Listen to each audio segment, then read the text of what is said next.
Assalamualaikum warahmatullahi wabarakatuh. Bagaimana kabarnya adik-adik sahabat teman belajar di seluruh Indonesia? Mudah-mudahan seluruh pelajar di Indonesia dalam keadaan sehat walafiat.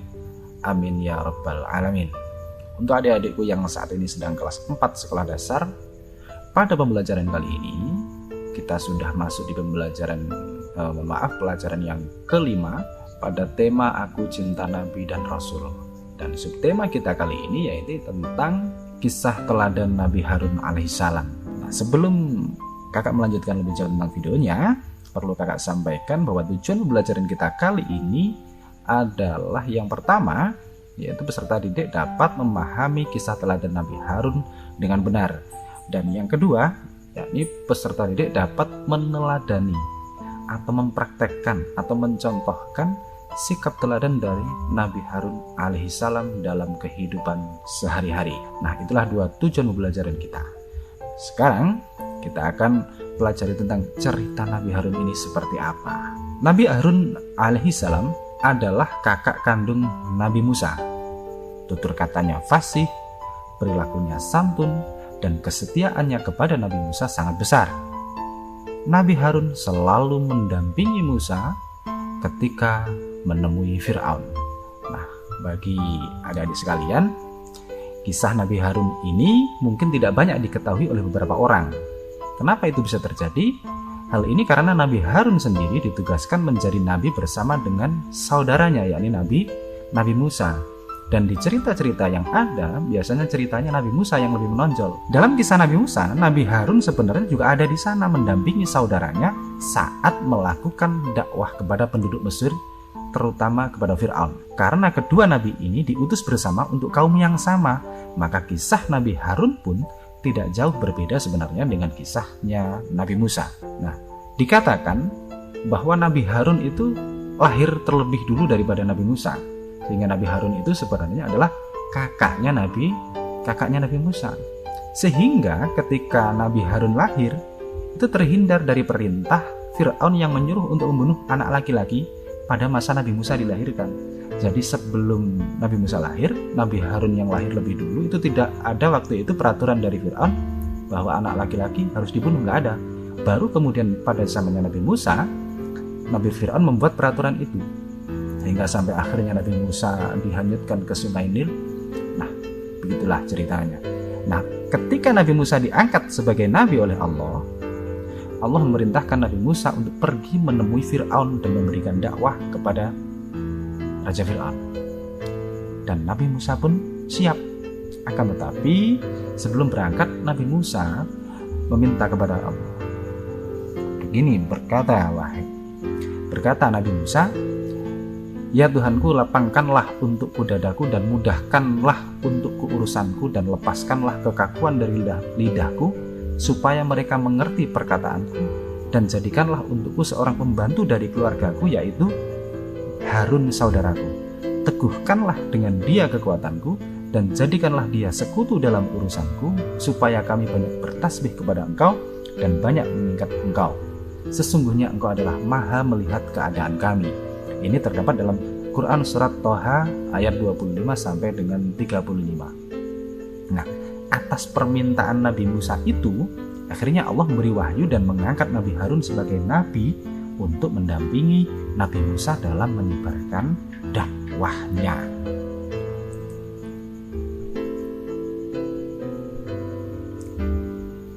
Nabi Musa dan Nabi Harun alaihissalam selalu membela orang yang tertindas. Kaum Bani Israel yang tertindas berhasil mereka selamatkan. Nah, ini ada beberapa kelebihan-kelebihan dari Nabi Harun. Dengan adanya Nabi Harun sebagai rekan Nabi Musa, membuat beban Nabi Musa menjadi lebih ringan dalam berdakwah. Dipilihnya Nabi Harun oleh Nabi Musa bukan tanpa sebab. Nabi Harun dikenal karena kecakapannya dalam berbicara. Nabi Musa pun mengakui sendiri kelebihan yang dimiliki oleh saudaranya tersebut. Dan saudaraku Harun, dia lebih fasih lidahnya daripadaku. Maka utuslah dia bersamaku sebagai pembantuku untuk membenarkan perkataanku. sesungguhnya aku khawatir mereka akan mendustakan. Ini terdapat dalam Quran surah Al-Qasas ayat 34. Nabi Harun diberi anugerah oleh Allah berupa kefasihan dalam berbicara. Dikatakan bahwa cara berbicara yang dimiliki oleh Nabi Harun sangat lembut, tenang, dan mudah dipahami.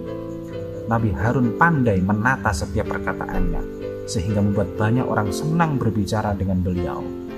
Nah, kita ketahui sendiri kalau Nabi Musa ini, menurut beberapa cerita, bahwasanya Nabi Musa itu ketika berbicara agak apa? Kalau orang Jawa mengatakan agak pelat pelu, gitu. Agak kurang jelas bicaranya. Kenapa? Karena ketika kecil diberikan pilihan oleh Fir'aun antara roti dengan api. Itu Nabi Musa milih api, dimasukkan bara api ke dalam lidahnya sehingga lidahnya untuk ngomong itu agak nggak jelas. Selain itu, Nabi Harun juga diketahui memiliki pendirian yang sangat kuat dan tegas.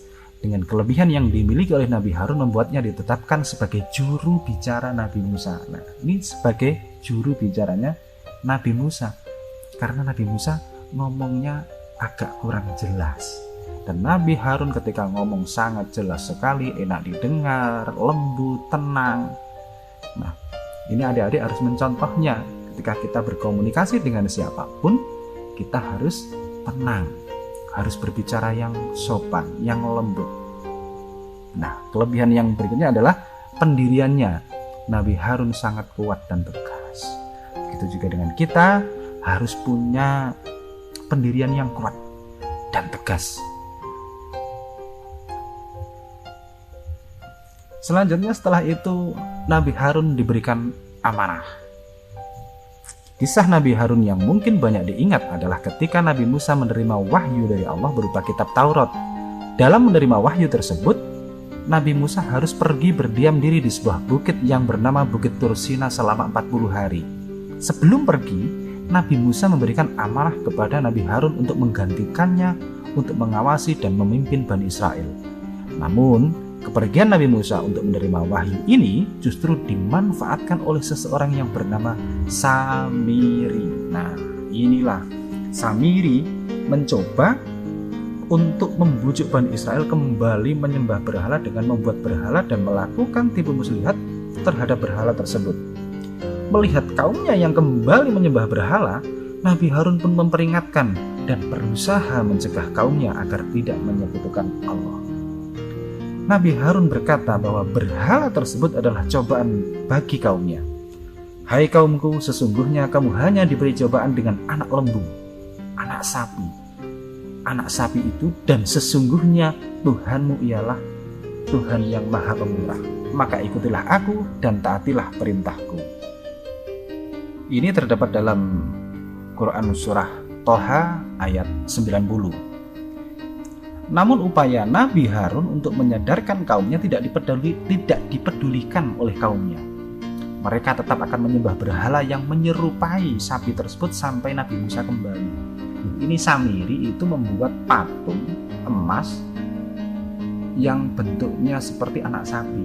Nah, ini kemudian itu seluruh rakyat Bani Israel itu banyak yang diajak, dirayu oleh Samiri agar mau menyembah patung sapi itu. Nah, bagaimana ketika Nabi Musa? Nabi Musa kembali setelah 40 hari dari Bukit Tursina. Akhirnya Nabi Musa pun kembali dengan membawa wahyu berupa kitab Taurat. Melihat kaumnya yang kembali menyembah berhala membuat Nabi Musa marah dan menegur saudaranya, Nabi Harun. Berkata Nabi Musa, "Wahai Harun, apa yang menghalangi kamu ketika kamu melihat mereka telah sesat sehingga kamu tidak mengikuti aku? Maka apakah kamu telah sengaja mendurhakai perintahku?" Ini terdapat dalam Quran surat Toha ayat 92-93.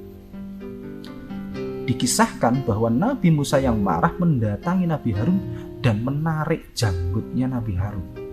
Harun pun menjawab, "Hai putra ibuku, janganlah kamu pegang janggutku dan jangan pula kepalaku.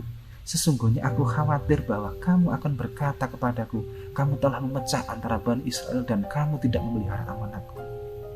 Ini disebutkan dalam Quran surat Thaha ayat 94. Nah, akibat janggut yang dipegang oleh Nabi Musa ini berubah warnanya menjadi putih, dan janggut yang tidak dipegang oleh Nabi Musa tetap berwarna hitam.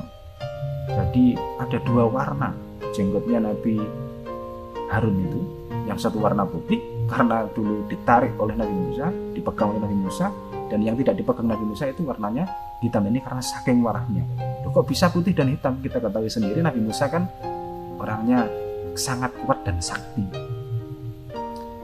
sehingga yang dipegang janggutnya ketika marah itu jadi putih janggutnya Nabi Harun.